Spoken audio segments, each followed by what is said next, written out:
Well, again, summer's here, and along with it, of course, comes long road trips, plane and train rides, and maybe even some spontaneous adventures. But sitting in one spot for hours can put you at risk for joint and spine injuries as well. Yeah, North Jersey chiropractor Dr. Blessen Abraham joins us with expert tips on pain management and proper posture. Wait, let me sit up. I know. Thank you for joining us. Thank you for the invite.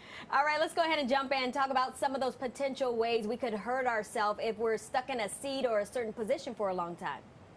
So our body's meant to move. Our muscles are meant to move at an active pace. So as we're sitting there for long terms, our muscles are not moving.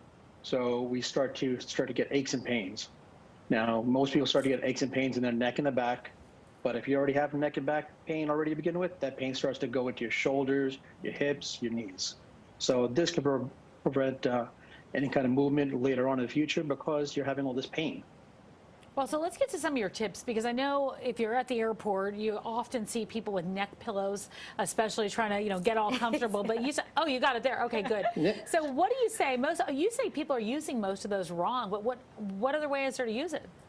Well, we always see people walking around the neck like so. Yeah. The problem is when you're sitting down, you got this big hump in the back of your neck, Yeah, preventing you from having your head back or your neck in a proper position.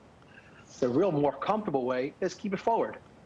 This way, what happens is you're not head bobbing while you're sleeping and you're having support on the sides. Oh, that makes total sense. How do we not? I know. All these years. All these years we've been walking around it the wrong way. Oh my gosh. All right, Okay. so I actually like this one. You say it's important to schedule stretch breaks. Yes. Why is that? Again, we're very active people. So what happens is if our muscles are not moving after some time, we're going to get aches and pains. So every half hour to an hour, schedule a break. Walk around. If you're in a cubicle or your desk, walk around. You're on the plane, get up. If you're in the car, there's a little exercise you can do in the car to stretch yourself. But the main thing is move around.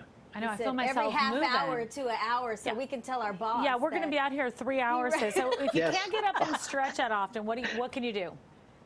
Well, you can't try to stretch in place. There are certain exercises you can do seated or in a corner of the plane or whatever it is, in the front seat of your car. Neck rolls, like so, shoulders, arm swings. Okay. Exercise like that. You can do that with your legs and your feet as well. I do see people that kind of pace back and forth on the airplane. I see them consciously Yeah. they're listening. I know. Yeah. I'm usually asleep. So finally, a bonus tip for people when they go hiking. What is it? Pace yourself. That's the main thing. Keep hydrated and pace yourself. You don't want to overexert yourself, especially if you're beginning hiking. If you can't keep with everyone, they understand you're new. Take time, take a break, rest every few minutes, every 10, 20 minutes or so. Good shoes, plenty of water. Yeah, be gentle on yourself, right? Yes. Dr. Abraham, nice to have you with us. I can't wait to take another plane ride and turn my We'll neck pillow the right way. Good to see you today. Enjoy, guys. Thank you so much. Bye-bye. All right.